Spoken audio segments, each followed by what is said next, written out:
Muchas gracias por venir al público a este acto de la literatura femenina que se va a grabar y va a estar en streaming para siempre, jamás, mientras dure Internet.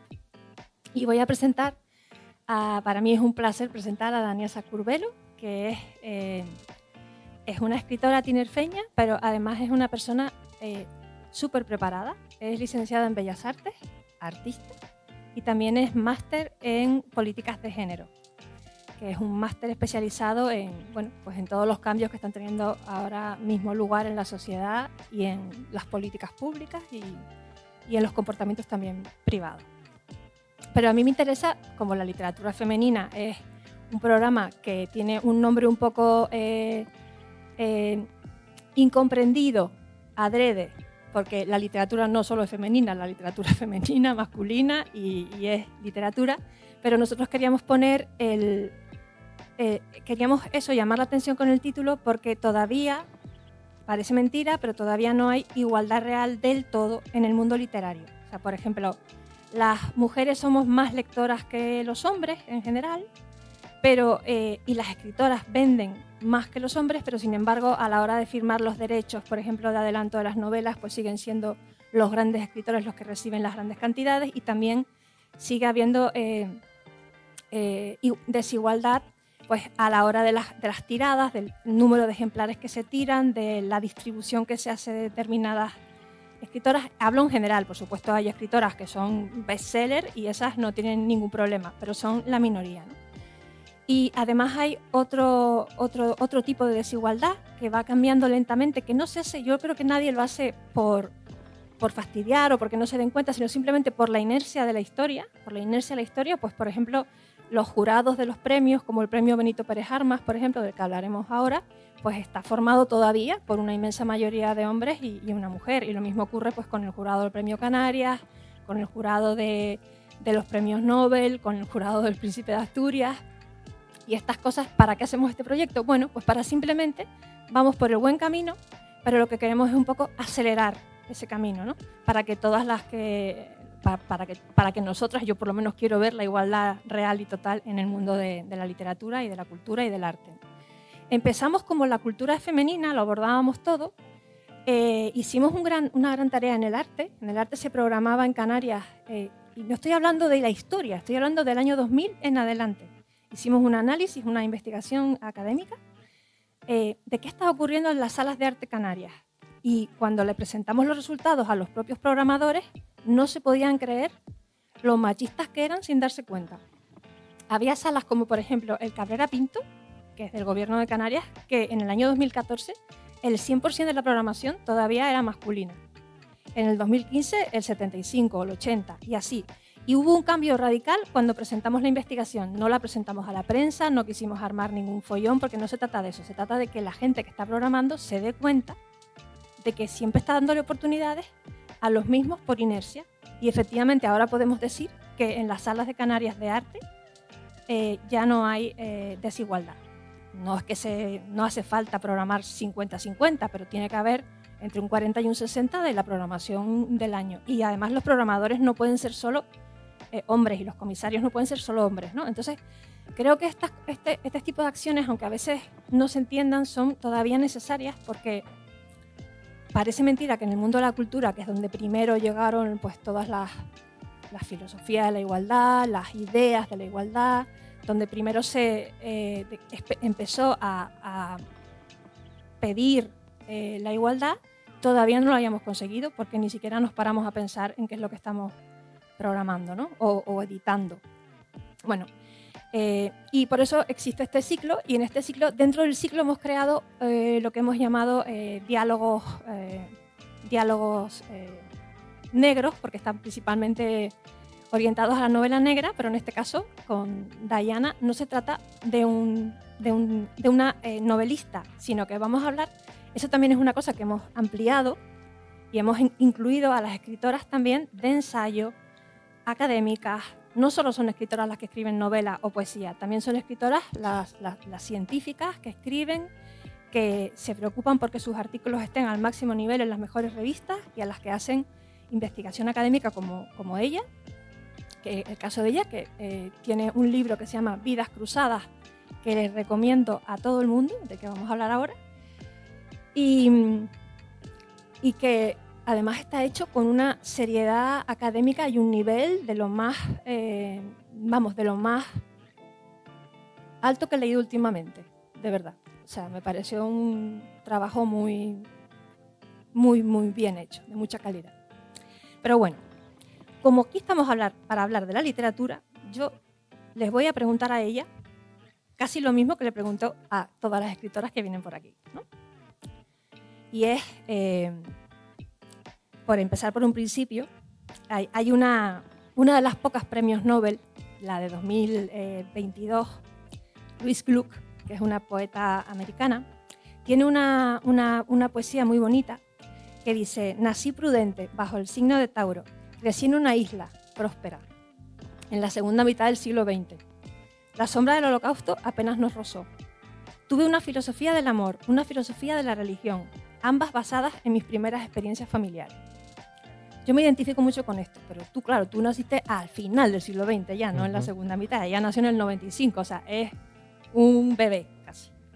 ¿Tú te podrías reconocer en un poema como este las influencias de tu familia para lo que escribes ahora como investigadora, lo que creas como artista?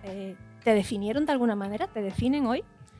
Mira, yo de este poema que has comentado, que lo había leído previamente cuando me lo mandaste, hay dos conceptos básicos que me atraviesan muchísimo. Uno es el de la prudencia y otro es el de la sombra. ¿Por qué? Porque la gente como yo en este mundo tenemos que ir con mucha prudencia, con auténticos pies de plomo, ya que nos enfrentamos a una hostilidad permanente. Sin ir más lejos, bromeábamos Dulce y yo ahí más atrás, porque al fin y al cabo es probable que sentada en un sillón como este y con un micrófono y pudiendo contar algo a un público, sea a lo mejor la primera ocasión en la que una persona con estas características ocupa un lugar así dentro del Real Casino de Tenerife. Y eso son pequeñas conquistas que se están dando en 2023, porque los lugares que tenemos que ocupar las personas como yo, así a grandes rasgos, no son estos, son otros en esta sociedad. Entonces, cuando eres consciente de ello, vas con prudencia por la vida. Y es precisamente ese miedo a esa sombra, que ella lo relaciona con el Holocausto, un miedo similar al que sentimos toda la población, que por nuestra identidad, como por cualquier otra condición que se aleje de la normalidad, nos coloca bajo un fantasma que siempre está rondando y que se puede manifestar con violencia simbólica, con discriminación laboral o con asesinatos, como siguen sucediendo. O incluso con retrocesos en las leyes. O con retrocesos legislativos, por supuesto, también que los hay. Porque al final las leyes no garantizan muchas veces que la sociedad te trate distinto, ¿no? Hay como un amparo jurídico, pero la sociedad va a su ritmo también, a veces más adelantada que el aparato legislativo y otras veces con mayor retroceso. Pero ¿y las influencias de tu familia? ¿Qué tal fue? Las influencias de mi familia fueron mayoritariamente buenas. Yo me crié y nací en una familia de 9 mujeres. Que hay gente que me ha dicho, entonces eso es porque tú eres así porque poco menos que te embebiste de toda esa feminidad. Y entonces yo siempre comento, no, mi amor, yo tengo un hermano que es de la misma edad que yo y que es un hombre de 1,95 m con su pareja y bien machote. Esto no depende, por supuesto, de la familia con la que crezca. Depende de cómo percibes tú esas influencias que en mi caso para mí fueron fundamentales, ¿no? Tanto en la figura de mi abuela Sharon, paz descanse, como la de mi madre, mis tías y mis primas, vi distintos roles de feminidad que iban desde la esposa y ama de casa perfecta hasta la mujer más mala del mundo, además en un contexto rural como Buenavista del Norte. Así que son todas esas influencias las que también están en mí y en las que también de algún modo pues han definido qué es para mí la feminidad y cómo la vivo y la expreso yo en mi día a día. ¿Y tú qué querías ser de pequeña? Quise ser tantas cosas, pero si hubo algo que me... Sí, yo también. Sí, ¿no? Todas hemos estado como con 1000 cosas, ¿no? Mira, pero uno de mis sueños, así como más, que recuerdo como con más poder, con más fuerza y con más arraigo, fue precisamente dedicarme a, pues, te va a parecer una bobería, pero a tener una especie de zoo, de granja, porque sí, y ahí me di cuenta de que para mí, incluso tengo como recuerdos que también esto en mi casa de vez en cuando lo conmemoran y con risas y tal, que a mí me agobiaba mucho con una edad muy temprana ver en los libros, porque yo me crié con libros, no me crié ni con muñecas ni con coches, era puro libro lo que yo leía y a veces algún puzzle.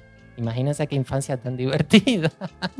Pero sí, a mí me encantaban los libros y especialmente los de fauna. Y me agobiaba mucho ver que había tantos animales en peligro de extinción, como lo sigue habiendo, incluso ya algunos extintos. Y yo creo que había algo en mí en ese momento que no era plenamente consciente de ello, pero sí estaba latente, y era ese miedo a desaparecer de este mundo. Yeah. A desaparecer e irte de este mundo, abandonarlo y que te recuerden como algo que estuvo aquí, algo muchas veces exótico, pero que se fue como consecuencia de una serie de actos. Y para mí era un sueño pues tener una granja, un zoológico, lo que fuera, donde estuvieran todos esos animales en peligro de extinción, ¿no? Ahora me doy cuenta que muchas de nosotras somos un poco animales en peligro de extinción por esto mismo, ¿no? Porque estamos en ese riesgo constante. Todos los seres humanos creo que estamos en peligro de extinción. Sí, y más ahora, ¿no? Bueno, mira, yo quería ganar las Olimpiadas, o sea que no sabía de qué deporte ni nada, pero yo de pequeña quería ganar las Olimpiadas. Uh-huh. Entre otras cosas. Entre otras. Pero estabas hablando de que leíste de pequeña. ¿Tú recuerdas cuál fue el primer libro que leíste? Sí, el primer libro que leí fue un libro de literatura infantil que se llamaba Las hijas de Tuga, ¿no? Que más o menos como que intentaba enseñar a los niños y a las niñas el amor por las matemáticas. A mí me encantó el libro, pero ese amor no me lo inculcó porque nunca me gustaron las matemáticas. El primer libro que me marcó sí lo recuerdo perfectamente y es Mientras maduran las naranjas, de Cecilia Domínguez Luis, de la escritora de aquí tinerfeña, ¿no? Sí, la segunda Premio Canarias de Literatura. Efectivamente. Fue cuando leía a Cecilia, que estábamos, creo que era uno de estos programas del plan lector de la secundaria, que me quedó como esa huella que dejan muchos escritores y escritoras. Pues tuviste suerte, claro, porque tú naciste ya en una época donde en la literatura, en el programa de literatura de las asignaturas de literatura, ya incluían literatos, o sea, escritores canarios. Uh-huh. O sea, a mí me tocó Rosalía de Castro, bueno, pues, y menos mal que llegamos a Rosalía de Castro, sí, porque creo que fue la única mujer del programa. Sí. O sea, te tocaba, pues, Quevedo, Lorca, claro, mujeres canarias. A mí no me tocó ninguna. Brillaban por su ausencia, claro. Sí. Y ahora sí que sé que incluso van a los institutos, porque a mí me llaman a veces para ir y explicarles a los niños y a las niñas uh-huh. Que se puede ser escritora y se puede estar aquí y se puede... Uh-huh.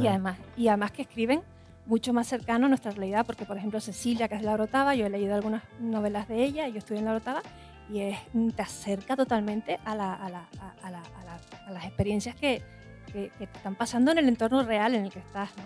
Claro, porque y especialmente la población canaria, como cualquier otra población con sus características culturales, con su idiosincrasia, incluso étnicas, tiene que identificarse en las páginas que lee. Y esto, como evidencia de ello, ha sido el fenómeno Panza de Burro, sí, que ha marcado a toda una generación. Andrea Abreu ha marcado a toda una generación, incluso generaciones mayores, porque su lenguaje rompe los cánones de la literatura. Porque habla como nosotros en el norte, por lo menos. Sí, yo que soy de Tacoronte, yo la leí y mucha gente de Santa Cruz o del sur no entendía, pero los del norte sí.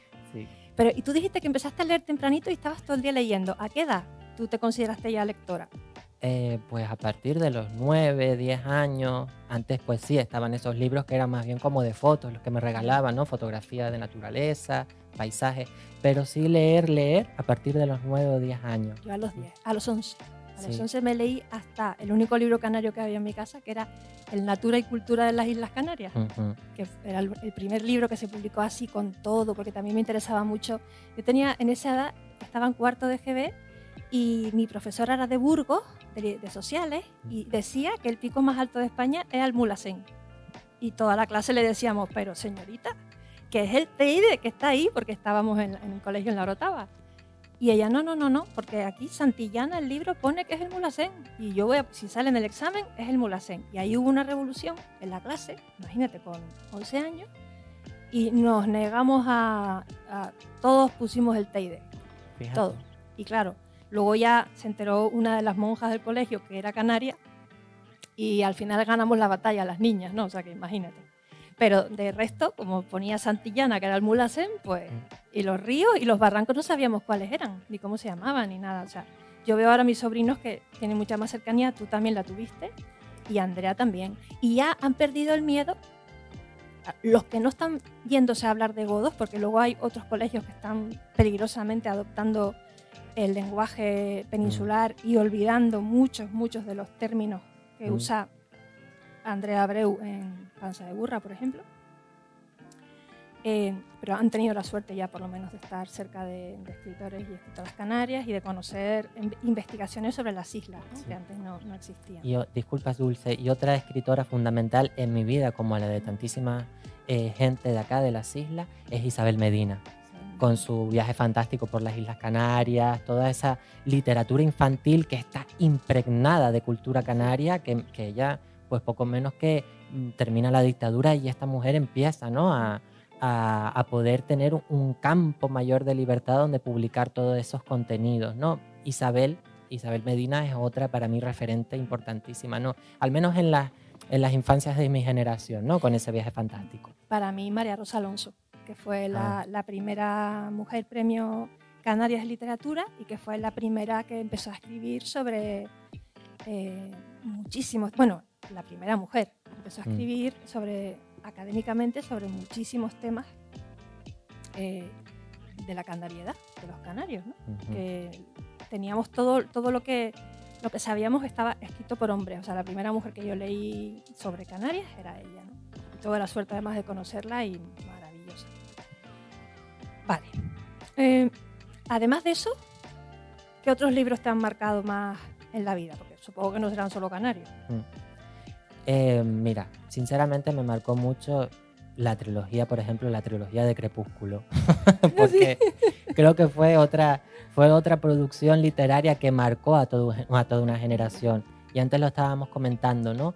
En mi caso, llegar a lo que yo soy ahora ha ido como por muchos derroteros y por muchos lugares distintos, ¿no? Una no es como que lanzas una flecha y vas directa, ¿no? Creo que esto es en general en todas las personas. Y en mi caso, siendo pues adolescente, pasé por momentos en los que encontré muchas tribus urbanas, como son la gótica, la emo, un poco la más punky, ¿no? Unas posibilidades de expresión de género que se alejaban por completo de esa masculinidad imperante, ¿no? Porque los chicos, tanto chicos como chicas, pueden teñirse el pelo, pueden planchárselo, pueden utilizar colores que no están asociados a la masculinidad, como el rosa, el fucsia, el rojo, y prendas incluso que muchas veces son tanto para ellos como para ellas. Y para mí ese fue un campo de expresión importantísimo, ¿no? Que luego pues me dio como las bases para decir, bueno, vale, pues me siento cómoda en esto, ¿no? No cumpliendo con lo que se me exige ser en esta sociedad. Y Crepúsculo solo alimentó eso que yo estaba experimentando, ¿no? Toda esa imaginario que gira en torno, todos esos fans a nivel mundial que flipamos, porque esa es la palabra, ¿no? Que alucinamos con todo lo que tenía que ver con esta literatura de adolescentes, pues de algún modo nos dio un espacio, nos dio un lugar en la literatura, ¿no? Y también como que... No, y puso de moda poder expresarse de otras maneras. Sí, por supuesto. Facilitó las cosas, ¿no? Total. Lo mismo que sucede con Harry Potter, por ejemplo. Toda esta idea que se ha exprimido mucho en la ficción, tanto cinematográfica como literaria, ¿no? Del chico que no encaja, ¿no? El chico, la chica que no encaja y tiene un lugar al que puede acceder, que es un lugar muy privilegiado porque tiene algo que la hace especial, ¿no?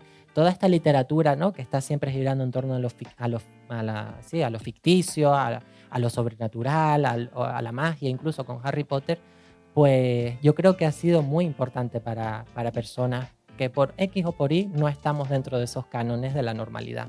A mí me marcó muchísimo la trilogía de Estocolmo, de Stieg Larsson. Cómo trata a la protagonista, cómo es una chica que ha sido pues no entendida durante toda su niñez y cómo al final es la fuerte, ¿no? Sí. No sé si la has leído, es maravilloso. ¿Cómo se llama la escritora? La escritora es Stieg Larsson, se murió. La trilogía de Estocolmo, te la recomiendo. Yo leía una escritora que también tenía una trilogía que se llama Asa Larsson, Asa Larsson, sí, que es como novela negra y tal. Acaba de decir que ya no escribe más. ¿No? Tengo un disgusto. Ay, por Dios. Sí. Solo escribió 4 libros y ya abandonó a su protagonista. Yo no me lo puedo creer. En fin. Bueno, y ahora, actualmente, ¿qué lees con más pasión? Pues ahora, desde hace ya tiempo para acá, leo mucho microrelatos. Me fascina la capacidad que tienen escritores y escritoras de conseguir, a lo mejor hasta en una página, ¿no? Como sucede con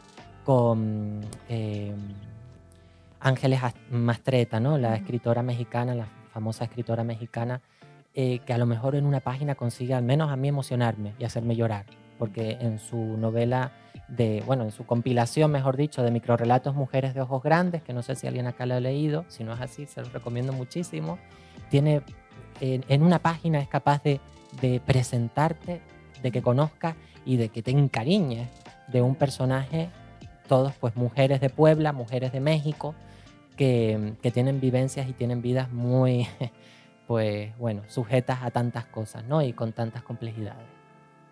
Vale. Tú querías hablarnos de...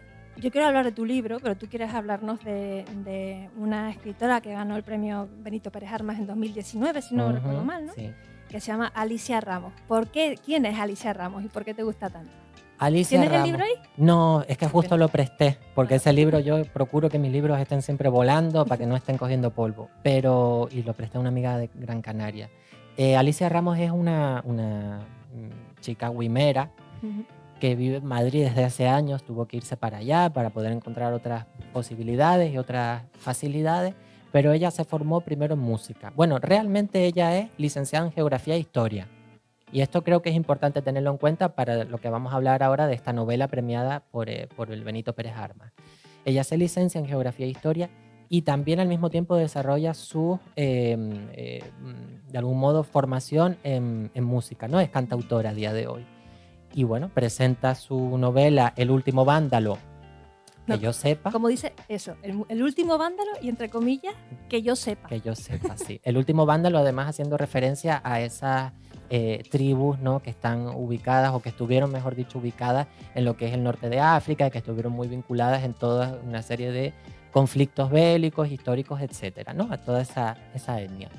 Pues El último vándalo, que yo sepa, gana el premio Benito Pérez Armas y de pronto ella se da cuenta de que hay gente que leemos y que nos apasiona lo que escribe, ¿no? ¿Por qué? Porque tiene un fundamento histórico, que además es otro género que me apasiona, que es el de la novela histórica.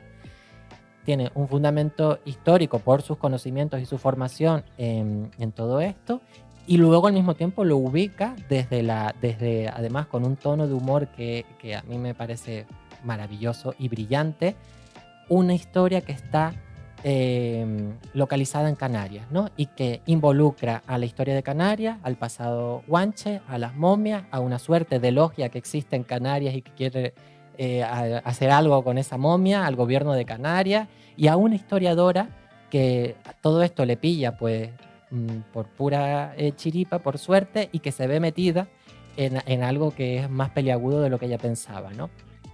Entonces, esta personaje que se llama Candelaria vive todo un proceso en el que tiene que pues enfrentarse a distintas personas que quieren realmente acabar con ella, ¿no? Por distintos intereses que hay y que están en conflicto.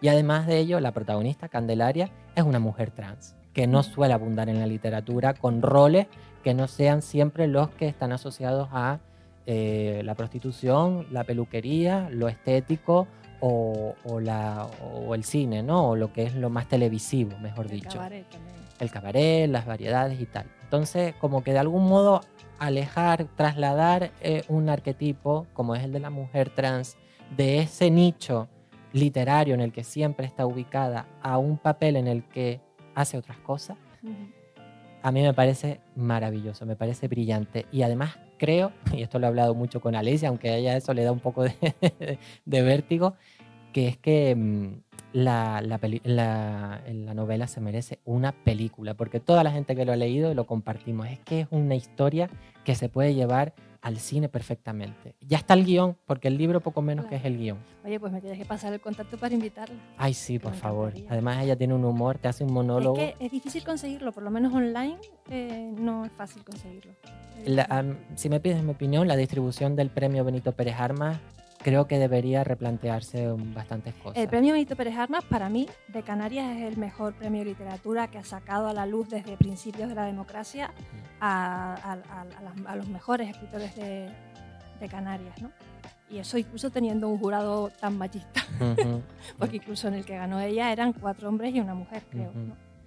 Pero bueno, es un buen premio que se da siempre a buenas novelas. Sí.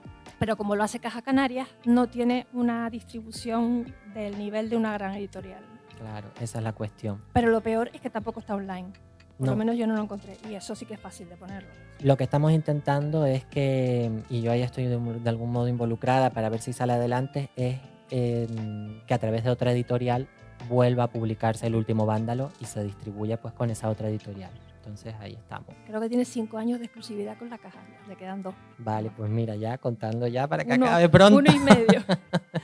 Con los techos de cristal con los que nos hemos tropezado, por lo menos yo con alguno me tropecé cuando era más joven, porque claro, nosotros nos llevamos por lo menos 25 años. 5. ¿Eh? Déjalo en 5. 5, nada más. Bueno, yo me tropecé con algunos techos de cristal que no me esperaba, porque pensaba que ya estaba todo superado. Íbamos las chicas y los chicos a la universidad, teníamos las mismas oportunidades, pero después, cuando llegabas a la vida real, a la vida profesional, de repente te encontrabas con un cristal que decía, ay, yo no sabía que tú estabas aquí. Además, perfectamente transparente y desde luego no advertible hasta que te das con él. ¿A ti te ha pasado? A mí lo que me ha sucedido es que en los centros de arte en los que he trabajado y en los espacios artísticos y en esos circuitos artísticos, lo que hay con artistas como yo, y que estamos un poco dentro de esa anormalidad, entiéndase en su amplio sentido, es que se nos selecciona y se nos llama en ocasiones puntuales a lo largo de lo que es la agenda anual para temas que están relacionados con el mes de junio, con el mes del orgullo, con el mes de marzo, en fin, ocasiones puntuales. O por la cuota. Por la cuota, y concretamente siempre me he sentido como muy sujeta a ese interés mediático o a ese interés social o a ese, incluso yo lo llamaría hasta cierto punto, morbo social que existe en torno a estas realidades, ¿no? Y el centro de arte es solamente un reflejo de la sociedad en la que se inscribe. Así que... pero eso más que un techo de cristal es que te encajan en un gueto. Sí, pero una quiere acceder o quiere ir más allá y te encuentras, yo en mi caso no con techo porque el techo normalmente es cuestiones de aspiración de ascender, ¿no? Laboralmente. Y yo en mi caso lo que he reclamado ha sido poder acceder. No he estado a lo mejor hasta en la suerte o en el privilegio de poder mirar hacia arriba, sino de mirar desde el otro lado del umbral y decir quiero acceder a este espacio, quiero formar parte de este espacio. Y luego una vez dentro, pues podré mirar hacia arriba y darme cuenta de efectivamente de los techos que hay. Pero todavía siento que estamos en ese umbral, que todavía no, porque al final es una rueda, ¿no? El acceso, la formación académica, la formación profesional está directamente vinculada con el grado de abstención escolar que sufre la población LGBTI en el Estado español. O sea, al final es toda una rueda en la que la peor formación que existe y la preparación para el mundo laboral nos impide cruzar ese umbral, no solamente sumado al estigma social. Aún así, hay que reconocer que el panorama ha ido mejorando en los últimos decenios. Nunca ha ido para atrás. No, de momento, pero bueno, no lo digamos muy alto que están las cosas, todo está cogido por hilo. Ya, sí. Mira, sino que se lo pregunten a las de Afganistán, las pobres, por ejemplo. Tú, volviendo a la escritura, porque esto no es sobre literatura, ¿cuándo supiste que querías escribir? O sea, ¿cuándo te dio por dejar por escrito? Porque, no sé, para mí fue, por ejemplo, una necesidad desde pequeña, ¿no? Dejar por escrito pues lo que te pasa o lo que quieres, tus ensayos, como Vidas Cruzadas, o sea, que es una investigación histórica, desde luego la primera, yo creo, ¿no? En esta materia. Sí, con esta característica. Pero sí. Eso es ponerse a escribir, o sea, no todo el mundo, hay mucha gente que está dispuesta a participar y a hablar con el que va a escribir, pero no a ponerse a escribir. ¿Tú cómo llegué a eso? Bueno, yo en Buenavista, en lo que es un entorno rural, ¿no? Y con 14, 15 o hasta 16 años, Siendo, ¿no? En general siendo, porque los pueblos son territorios hostiles, ¿no? En general, también son territorios muy afectivos y con grandes redes de apoyo, pero son las dos caras de una misma moneda. Y para mí los certámenes de literatura juvenil, en aquel momento, infantil también, pero sobre todo juvenil, fueron una oportunidad que siempre agradeceré porque me permitieron de algún modo focalizarme en algo, ¿no? En contar una historia, narrar una historia y presentarme, ¿no? Que eso fuera leído, que eso fuera, en ese caso, juzgado e incluso premiado, ¿no? ¿Y te presentabas como anónima o no? No, yo firmaba, porque además eran participaciones que estaban fomentadas desde el instituto. Entonces, bueno, pues se podía hacer anónimo, no anónimo. Yo en mi caso siempre ¿Y te tocó quise... la biblioteca ya nueva de Buenavista? Sí. Esa la restauré yo cuando estaba en el Cabildo. Vale, sí. Fue la primera wifi que llegó a Buenavista, creo, la de la biblioteca. Y que yo me beneficié mucho de esa wifi como tantísima gente, ¿no? En aquel momento. Y luego también para mí fue importantísimo leer las cartas que se dedicaba mi abuela Saro, con sus hermanas, tanto cuando ellas estaban allá en Venezuela y sus familiares estaban acá, como a la inversa.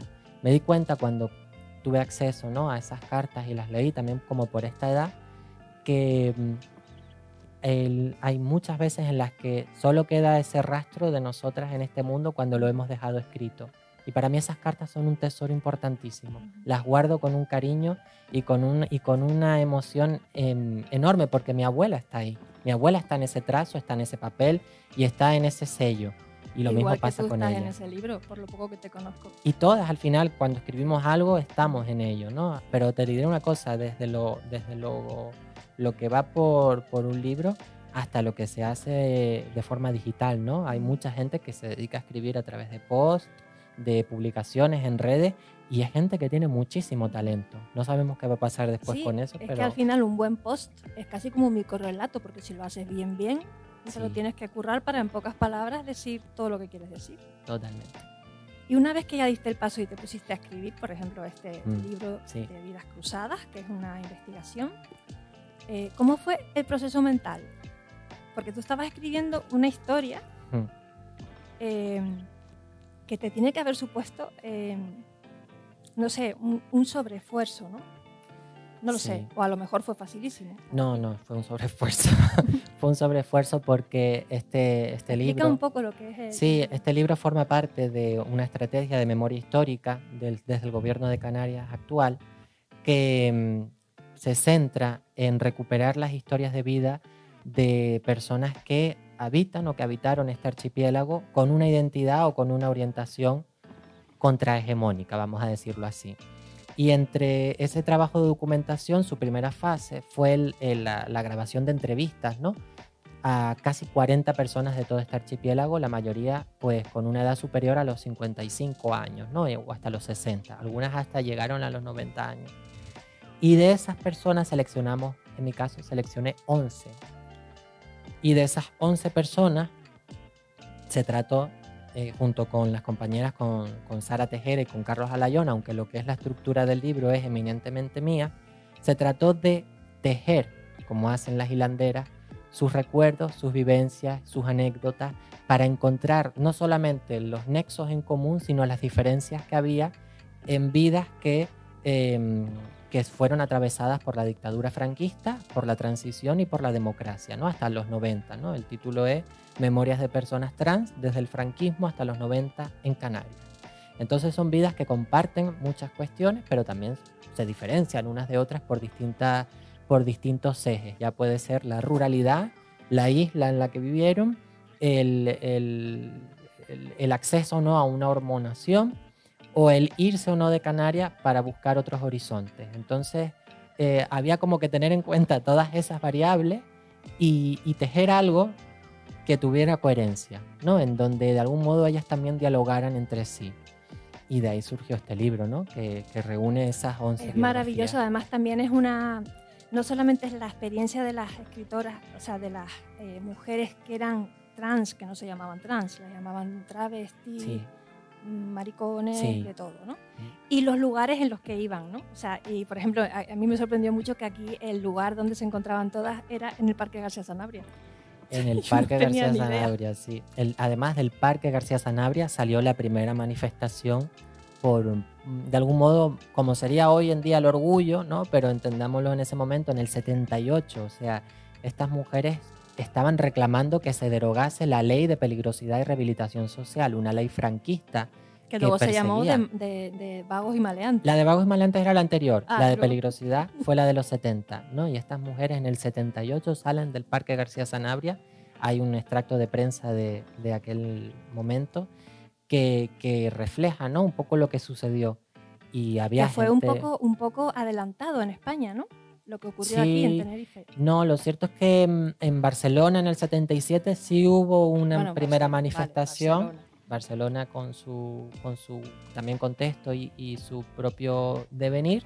Y luego en Canarias, ¿no? Y justo un año después en Gran Canaria sucede otro acto multitudinario en un polideportivo, que es donde el Partido de Homosexuales de la región canaria da ese primer meeting, ¿no? Que reúne a cientos de personas. Entonces son como momentos importantísimos para entender nuestra historia. Y esto que comenta sobre el Parque García Sanabria a mí me parece fundamental, porque Santa Cruz es una ciudad que siempre ha querido virar la cara a todo lo que no sea muy pulcro, muy moral, muy decente, ¿no? Y lo cierto es que todas estas historias están en el entramado social y también urbanístico, para bien y para mal, de lo que es Santa Cruz como capital. Y creo que hay que empezar a reconocerlo, ¿no? Que el Parque García Sanabria, el Parque La Granja, el Puente Cerrador y la parte baja del puente, la Plaza del Príncipe, todos esos puntos, las Moraditas, la Cuesta, son distintos lugares que han sido habitados por esas periferias sociales. Es súper interesante. ¿Tú no crees que, de todas formas, aquí el carnaval, como lo vivimos aquí, que yo no conozco a ningún hombre, salvo mi padre, que no se haya disfrazado alguna vez en su vida de mujer, no sé si habrá alguno más, eso hizo, por ejemplo, que estuvieran más temprano en la mentalidad de la gente? ¿O por qué la gente carnavales? Porque ustedes lo hablan ahí, ¿no? Dice que, por ejemplo, que el carnaval para toda esa gente estaba prohibido, incluso cuando no era el carnaval, sino que eran las fiestas de invierno, pues era como su semana de libertad, porque se podían vestir de lo que quisieran, porque había muchos permisos. O sea, entre los tinerfeños especialmente hemos sido muy permisivos durante esa semana y el resto del año no. Y entonces esa gente que acabó incluso siendo personajes del carnaval, que se acabaron convirtiendo algunas veces en protagonistas, incluso saliendo a la gala de la reina. O sea, eso no pasó en todos lados así, ¿no? O sea, quiero decir que hubo una especie de una vida muy dura, pero quiero decir que hubo también lugares en los que podían ser aceptados, o por lo menos saber que existían, ¿no? ¿O no? Sí, yo estoy de acuerdo en que el carnaval es un momento en cualquier sociedad, y hablo de la sociedad canaria en particular, que irrumpe y que da la vuelta a todo, ¿no? Porque se fundamenta en la mutación, en la hibridez, en la configuración, en la reconfiguración y sobre todo también en la inversión de roles, ¿no? Porque en el carnaval el género de pronto se convierte en algo como muy volátil y todo el mundo puede performar o puede significar qué es ser hombre, qué es ser mujer o qué es ser algo que no está dentro de ambas categorías, ¿no? Como sucede con el fenómeno de las mascaritas, que es algo que a mí me apasiona y me interesa mucho. Sobre esto, sin ir más lejos, ha escrito su tesis doctoral ya hace unos cuantos años la doctora en antropología Marina Barreto, que es de la Universidad de La Laguna. Entonces está esa tesis disponible para quien la quiera leer. Y para estas mujeres el carnaval fue un momento, como nos decía una de ellas, un momento de mayor libertad, de mayor expresión.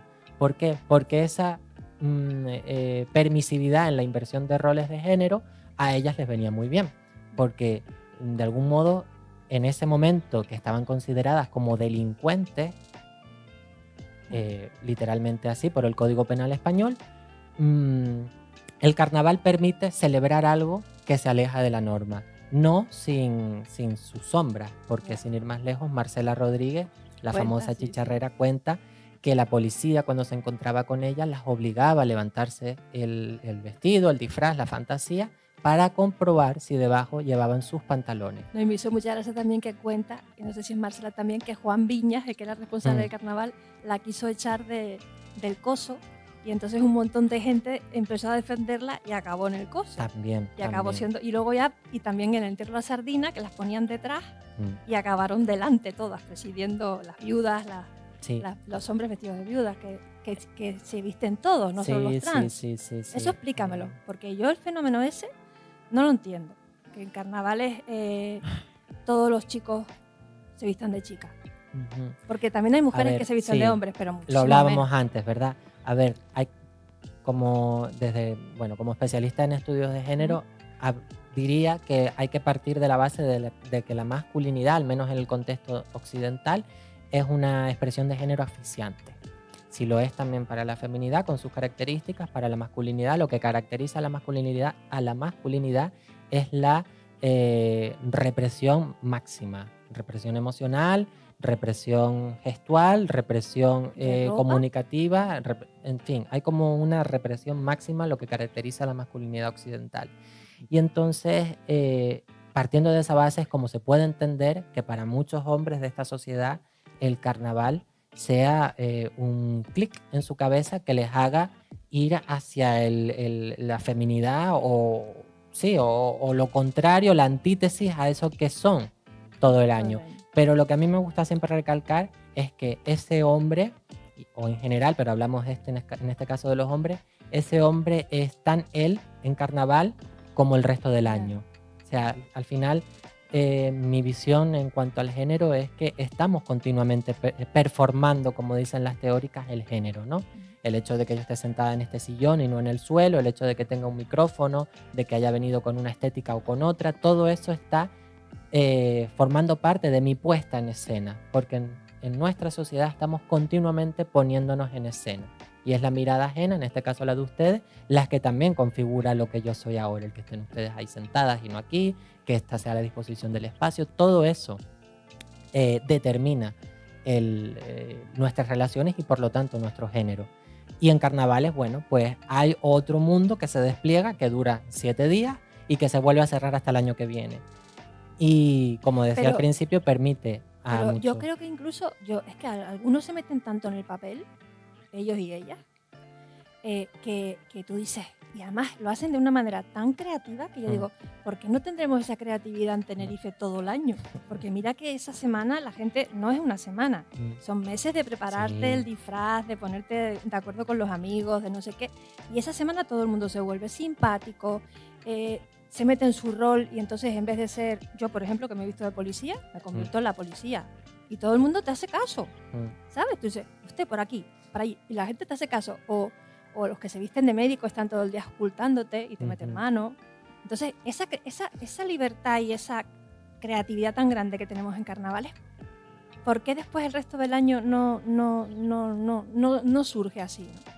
Bueno, yo personalmente creo que forma parte del propio uso y de la necesidad que tenemos del carnaval. O sea, si de algún modo tuviéramos esa libertad los 365 días del año, el carnaval como tal dejaría a lo mejor de gozar de tanto prestigio, ¿no? Porque es gracias a eso que nos ofrece durante 7 días por lo que lo tenemos.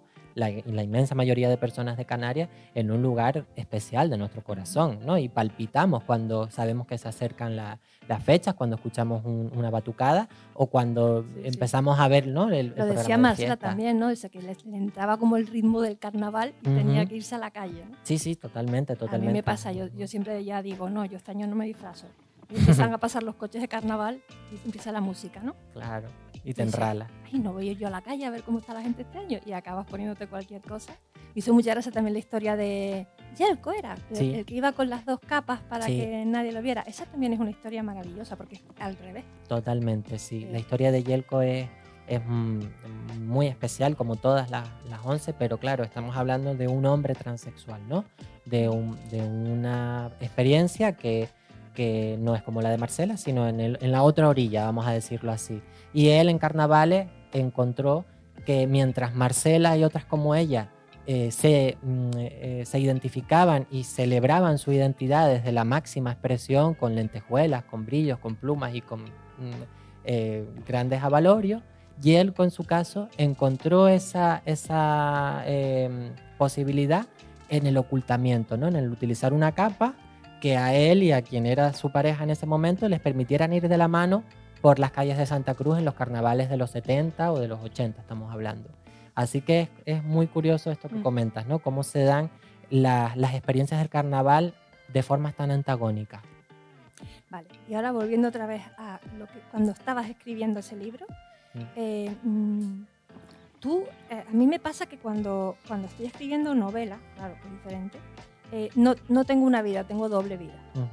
Tengo la vida de Dulce, que es abogada, no sé qué, y luego la vida de escritora. Y la verdad es que mentalmente me cuesta mucho, es como si tuviera que pasar por un hierro candente, agua helada, ¿no? Para pasarme de un mundo al otro mundo. A mí no me pasa cuando escribo ensayo, pero ¿tú te has sentido así cuando o sea, porque claro, tú estabas escribiendo sobre algo que tú ya puedes disfrutar de una gente que tuvo que, digamos, crearte tu camino, ¿no? Esa experiencia mental tuya, ¿cómo fue como escritora?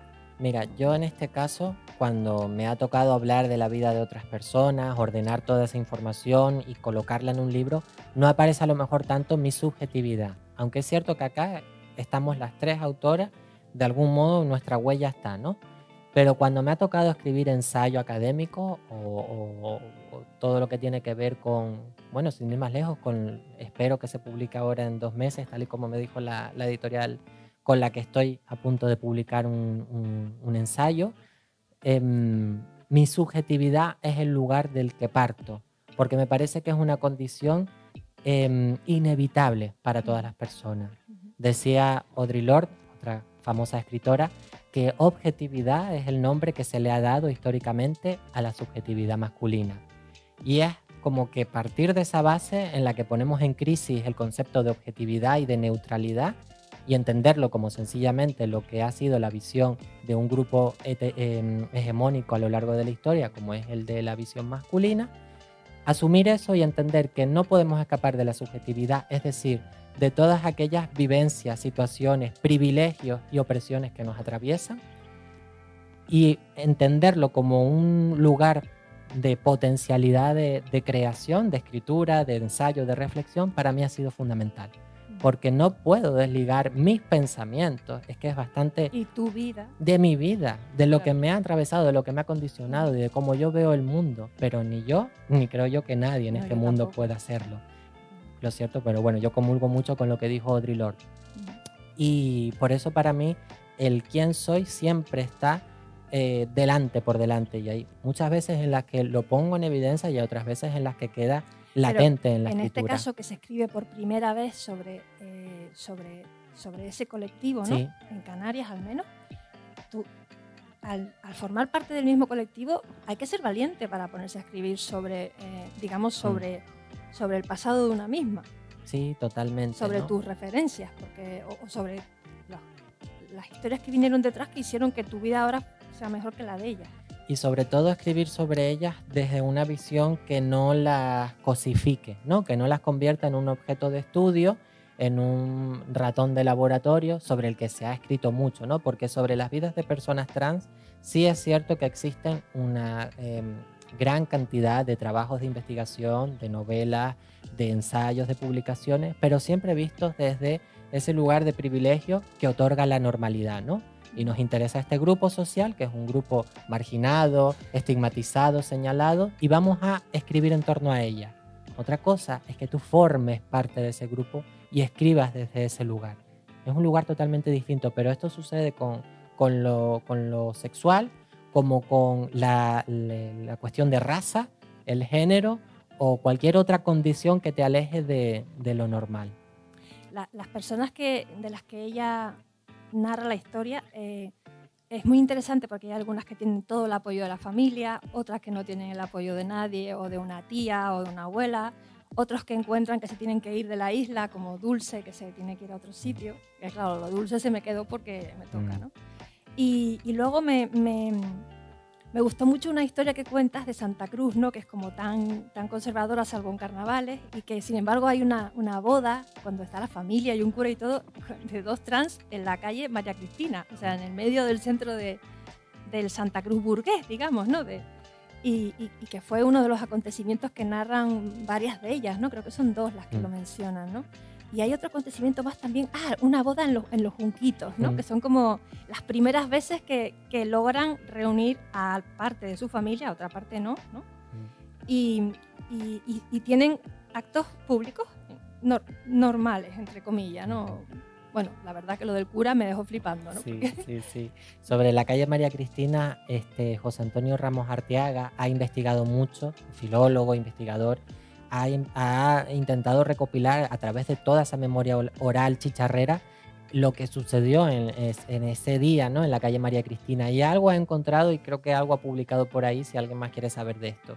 Y te agradezco mucho que saques el tema de los matrimonios, de esas bodas, porque creo que en este libro ha sido un eje importantísimo, ¿no? El entender que estas personas, como cualquier otra, tenían afectos, tenían historias de amor, se enamoraron, se desenamoraron y vivieron esa esfera de sus vidas pues con sus luces y con sus sombras, ¿no? ¿Por qué digo esto? Porque normalmente esta esfera ha sido totalmente arrebatada de nuestras experiencias. Las personas LGBTI, especialmente las personas trans, estamos siempre como en un altar de hipersexualización, ¿no? En el que solamente estamos para el goce y disfrute sexual, normalmente del goce ajeno, pero no, desde luego, ni se contempla el hecho de que podamos enamorarnos, de que se puedan enamorar de nosotras y de que podamos disfrutar de historias de amor sanas y correspondidas, ¿no? Y entonces el hecho de que hayan estas bodas en la historia de algún modo rompe por completo con ese paradigma, ¿no? Porque es como usurpar y arrebatar al poder, ¿no? A ese poder social y a ese castigador, sí, a la normatividad, esa institución que es el matrimonio, y pervertirla y decir, si ustedes se casan, nosotras también nos casamos, porque nuestras historias de amor son tan válidas como las de ustedes. Y eso que lo hicieron en los años 70, como la boda de la Vargas en los Junquitos, es un acontecimiento importantísimo, para mí y para muchísima gente. Sí, a mí me sorprendió un montón. Me encanta que lo hayan sacado a la luz, porque son historias de un montón de canarios, de Canarias. Y mira, ¿y tú cuando escribes de eso no te autocensuras? O sea, por ejemplo, yo no sé si tú tienes pareja, pero yo cuando escribo mis novelas, mi marido está convencido de que él es el marido de la inspectora María Ancheta, que no soy yo, pero él está convencido de que él es él. Y entonces yo le pongo, pues no sé, la inspectora se lía con otro y mi marido se pone todo ofendido. Entonces me tengo que autocensurar para no hacerle daño. Y no sé qué hacer, no sé si incluso cambiar de personaje, porque claro, yo no me veo como la inspectora, yo soy la creadora de todos los personajes de la novela, o sea, tanto de la inspectora como del marido y como de todos los demás. Lo importante es que no se note, que parezcan personajes independientes. Lo que pasa es que siempre la gente tiende a identificarte con el personaje principal. Claro. Pero quizás si yo tuviera que elegir un personaje, no elegiría al principal, elegiría a la jefa. Claro. Pero no hay manera. Entonces me tengo a veces que autocensurar. Por ejemplo, la última novela iba a tener un lío a la inspectora y lo quité. Porque iba a tener un problema en mi casa, digo no.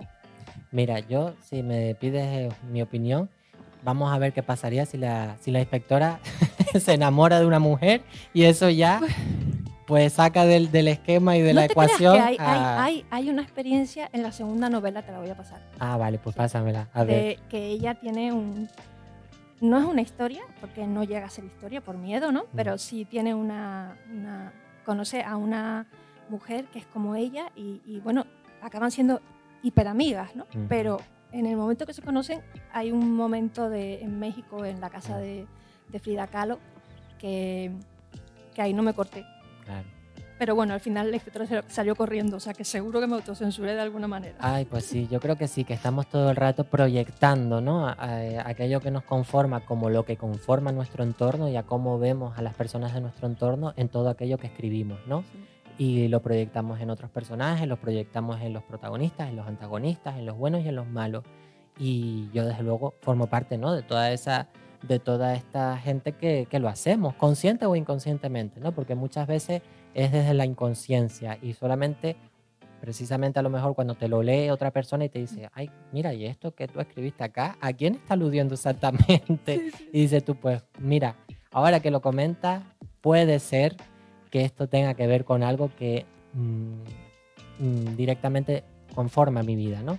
Pero sí es cierto que yo me censuro opiniones más ideológicas, ¿no? Lo que tiene que ver con... investigadora sí, pura, ¿no? sí. Intento además como no entrar en valoraciones a lo mejor políticas, bueno, creo que es otro mundo, pero no me censuro para nada en lo que respecta ni al amor ni a la sexualidad, porque son, como te decía antes, dos esferas que hay que sacudirlas mucho, al menos desde mi experiencia, sacudirlas mucho de prejuicios, de estereotipos, de clichés y de tabú. Pero aunque no se censura, en tu libro sí que hay un cuidado muy especial porque la investigación académica tenga un rigor brutal que no todos los investigadores cuidan tanto, porque a lo mejor está más dado por hecho, porque ya son doctores, porque escriben más. Hay un cuidado muy especial, me gustó mucho en ese nivel académico, además de las vidas y de todo lo que cuentas, ¿no? Gracias. Creo que tiene que ver precisamente con las historias que conforman el libro, ¿no? Porque para nosotras estas 11 protagonistas nos abrieron las puertas de su casa, nos invitaron a un buchito de café, a unas galletitas, a un bizcochón, o sea, nos abrieron las puertas de su intimidad, sus álbumes de fotos, sus latas de galletas con fotos que ya estaban casi que rotas por la mitad, rotitas así, a punto de terminar de romperse. Muchas de las fotos están en el libro, de verdad. Sí, además están las fotografías acá. El PDF se puede conseguir en el gobierno de Canarias. No sé, pondremos un link por ahí por si alguien lo quiere leer. Vale. Cuando tú estabas escribiendo ese libro, ¿sabías que el gobierno te lo iba a publicar? ¿O fue un encargo directamente? Porque una de las cosas que le pasa a los escritores es que cuando empiezas a escribir no sabes si te lo van a publicar o no. Sobre todo el primer libro, ¿no? En mi caso, claro, como decía antes, esto comenzamos con una cámara, con un trípode, yendo a las casas de estas personas de Canarias, abriéndonos sus puertas, entrevistándolas, documentándolas. Y cuando vemos que todo ese material ha sido recogido, bueno, puede quedarse como una entrevista o vamos a intentar darle un nuevo formato que es el del libro, ¿no? Un formato más a lo mejor cercano para mucha gente que no tiene un acceso a un conocimiento en lo digital, ¿no? Como pueden ser generaciones más adultas. Así que por eso este libro, ¿no? Y que además yo creo que el peso que sigue teniendo un libro en nuestra sociedad, ¿no? Esta cosa del objeto físico que le damos tanto valor y tanto peso, pues de algún modo también quisimos dárselo a esta gente. Mira, ¿y las has vuelto a ver después y han leído el libro? Y como lectoras, ¿qué te han dicho ellas? Mira, el libro sí se lo hemos entregado ya a sus protagonistas, lo han recibido con un cariño enorme, con una gran alegría. Hay muchas de ellas que nos dicen que de no haber sido por esta oportunidad, sus historias hubieran quedado en el olvido. Y es cierto, porque son biografías que no están recogidas a lo mejor en ningún otro espacio. Y cuando ellas fallecen, pues con ellas se mueren todas estas vivencias, todas estas historias, estas fechas, estos acontecimientos importantísimos. Estas zonas de Canarias tan divertidas que ellas explican también. Todo eso se va con ellas. Y creo que es urgente rescatarlo, sobre todo para ir en contra de esa idea que nos coloca a las generaciones más jóvenes como una suerte de moda. Y lo cierto es que no somos ninguna moda, o sea, tenemos pasado, tenemos historia, y todas ellas, las que están acá y las que vienen de atrás de ellas incluso, han abierto un camino, han abierto una carretera, como repite mucho Marcela. Y es importantísimo tenerlo en cuenta un poco para desarticular esa idea de que somos una moda o un producto de la época en la que vivimos, ¿no? Hemos estado acá toda la historia, desde los albores de la humanidad seguramente. ¿Y otros lectores que no fueran los protagonistas? ¿Cómo fue el encuentro con mucho interés? Con mucho interés. Recuerdo cuando se presentó el libro en TEA y teníamos ejemplares para todo el mundo. Esto en ese momento se regaló, no está distribuido por ninguna librería porque es un producto del gobierno de Canarias. Entonces teníamos los libros para entregarlos a todas las personas que estuvieran. Está en todas las bibliotecas públicas. Y en las bibliotecas públicas está, y al mismo tiempo, como dijo Dulce, en la web del gobierno. Pero ese día las existencias se agotaron. Todo el mundo quiso llevarse, y teníamos como 4, 5, 6 cajas de libros llenos. Todo el mundo quiso llevarse ejemplares y lo recibieron con mucho interés, ¿no? Porque de algún modo a lo mejor les permite ver la ciudad o la isla en la que habitan de un lugar distinto al que suelen, con el que suelen ver las cosas. Vale. Y ya has dicho que seguirás escribiendo, ¿no nos puedes adelantar nada de lo que estás haciendo? Sí, precisamente este libro que está como ya a puntito de salir, el que se titula Híbridas, Impostoras, Intrusas, tiene que ver con algo que hemos comentado a lo largo de la conversación, que son los arquetipos que han funcionado y que funcionan en torno a las experiencias de personas trans femeninas, ¿no? Y que son arquetipos que están en el cine, en la literatura, que también aborda esta cuestión, en la mitología, y cómo esos arquetipos, muchos de ellos, nos hemos apropiado de ellos para resignificarlos, ¿no? Y llevarlos a otro lugar. Y son esos tres... ¿Cómo se llama? ¿Dijiste? ¿Intrusa? Híbridas, impostoras, intrusas, que para mí son como los tres paradigmas que atraviesan mi identidad y la de muchísimas compañeras más. Ser algo que está a caballo entre muchas cosas, ser una impostora y luego una intrusa, ¿no? Que no está legitimada a acceder a una serie de espacios, como hemos dicho a lo largo de la entrevista. Vale, y otra cosa, ella es artista y además activista, como ven, de su causa. Y bueno, por ejemplo, tuviste un vídeo que fue viral, que fue genial. No sé, ¿cómo fue la experiencia esa? No sé si sabías que iba a ser tan viral. No, para nada. ¿Cómo fue? ¿Cómo se te ocurrió? Bueno, lo cierto es que como que yo siempre con lo que no sé tiene si que... ustedes saben cuál es el vídeo, pero es un vídeo genial.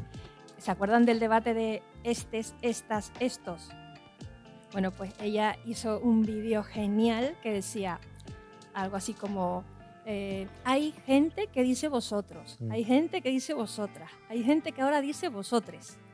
Y aquí en Canarias decimos ustedes, que incluye a todos los géneros, pero lo hizo con tanta gracia y con tanto tal que se hizo súper viral. Sí, se viralizó mucho. Me llegaron comentarios de gente canaria que está en esa diáspora mundial, desde Alemania, desde Brasil, desde Estados Unidos, que les había llegado el vídeo y yo, bueno, alucinaba. De América Latina, me imagino. De América Latina muchísima también. Entonces, lo cierto es que no pensé que se fuera a viralizar tanto, pero nacía de una necesidad que la sigo teniendo, que es la de la defensa del habla canaria, ¿no? En un contexto y en un momento en el que está... Además que venía perfecto, ¿sabes? No hay que hacer tanto rollo, sino decir ustedes. Sí, en nuestro caso creo que sí, que resuelve mucho el ustedes, ¿no?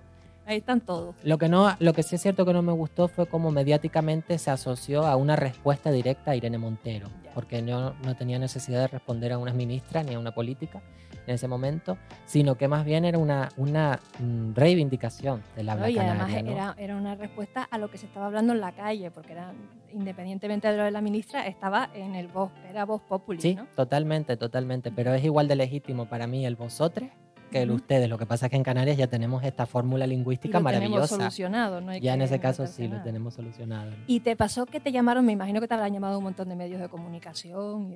En ese momento sí, precisamente por el enfoque que se le quería dar más amarillista, ¿no? Más sensacionalista. Pero bueno, yo respondí a todo el mundo con esta cuestión, la gente lo entendió. Y el vídeo siguió su rumbo más allá de los medios, sino más bien por sus redes sociales. ¿Y ese vídeo que lo colgaste en TikTok, en Instagram? No, y TikTok. Ya TikTok a mí no me pilla mi generación, el TikTok. Bueno, es algo que tiene todo el mundo, pero a mí no me pilla, ¿no? Fue algo que subí en mi Facebook y luego de ahí como que se compartió por el WhatsApp, pasó al Twitter, que tampoco tengo Twitter, y bueno, y ahí ya cuando sube algo a las redes tiene que entender que no lo puedes amarrar. O sea, ya desde que lo subes pertenece a toda la plataforma, para bien y para mal. No lo cuento. Pero de todas formas, tú cuando, como activista, porque a lo mejor en este caso no te lo esperabas, pero ¿cómo utilizas las redes sociales, la tecnología en general? ¿Tienes alguna estrategia? Sí, mira, yo mi activismo como... Has dicho que, por ejemplo, no estás en Twitter. ¿Tienes redes que usas y por qué las usas y otras por qué no? Por ejemplo, Twitter no la utilizo porque me parece un espacio digital caracterizado por el odio y por la pelea y por el insultarse directamente, ¿no? Y eso es precisamente a lo que voy. Yo en mi activismo, como en el uso que le doy a las redes sociales, parto de la necesidad de encontrar aquello que nos une y esos puentes más que lo que nos diferencia y lo que nos puede enemistar. Pero contigo, con quien sea, hasta con la persona a lo mejor más mezquina con la que me pueda tropezar, intento entablar siempre un diálogo respetuoso. Y eso a día de hoy las redes no lo están permitiendo. Ya en general yo diría que hasta Instagram, ¿no? Que al principio era como subir fotos de lo que comiste ese día o de a dónde fuiste, a qué playa. Ya incluso a día de hoy hay mucha enemistad y hay mucho deseo de destruir en lugar de construir. Y creo que ya en nuestro mundo abundan las fronteras y lo que son las vallas, ¿no? Y no tanto los puentes. Y a lo mejor es a través de las redes sociales como podemos construir esos puentes desde el encuentro, desde lo pedagógico y sobre todo desde lo afectivo, desde darle al debate un tono más humano, no tan bélico. Y yo en mi activismo no soy defensora de términos como la campaña, la contienda, la trinchera, la guerra, ¿no? La batalla. Me parece que son términos muy bélicos, también como muy asociados a toda esa visión del género masculino. Y estoy más por la labor de construir puentes, como decía antes. El mayor crítico de arquitectura de España, que se llama Luis Fernández Galiano, que es académico de San Miguel Arcángel y es un señor muy serio, me contaba, él es el dueño de la revista Arquitectura Viva, pero a lo largo de su vida trabajó muchos años en El País y en la tele, y entonces él había hecho 11 entrevistas, casualmente, pero hacía un montón de años, a 11 arquitectos que habían ganado el premio Pritzker, que no lo ganó una mujer hasta hace 4 o 5 años. Bueno, hasta Zaha Hadid en 2006. Y entonces había reeditado las 11 entrevistas y las había subido. Y había recibido 700.000 mensajes de odio, porque solo eran hombres. Pero claro, él decía, si yo no tengo, o sea, en aquella época no habían premios Pritzker mujeres, no, pero se quedó alucinado de los mensajes de odio, o sea, no hubo un término medio. Luego me dijo, la gente de mi equipo, que es más joven que yo y que sabe de redes, me dijo, no te preocupes, que en 5 días ya se han olvidado de esta batalla y han pasado a otra, y efectivamente así fue, ¿no? Sí. Lo cierto es que a mí este tema me preocupa bastante, ¿no? Porque por un lado estamos viviendo una polarización de nuestra sociedad en cuanto a cuestiones ideológicas, y luego por otra parte estamos también presenciando la deshumanización mediática, que es algo que se lleva haciendo bastante tiempo, pero ahora como que está cogiendo más bombo, de distintos sectores o núcleos de nuestra sociedad, ¿no?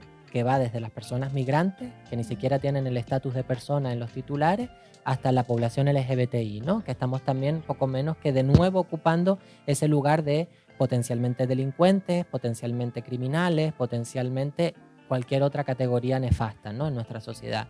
Entonces, por un lado esa polarización y por otro lado la deshumanización de colectivos desfavorecidos y discriminados, me parece que es un caldo de cultivo muy peligroso y del que se aprovechan lamentablemente pues quienes ya sabemos.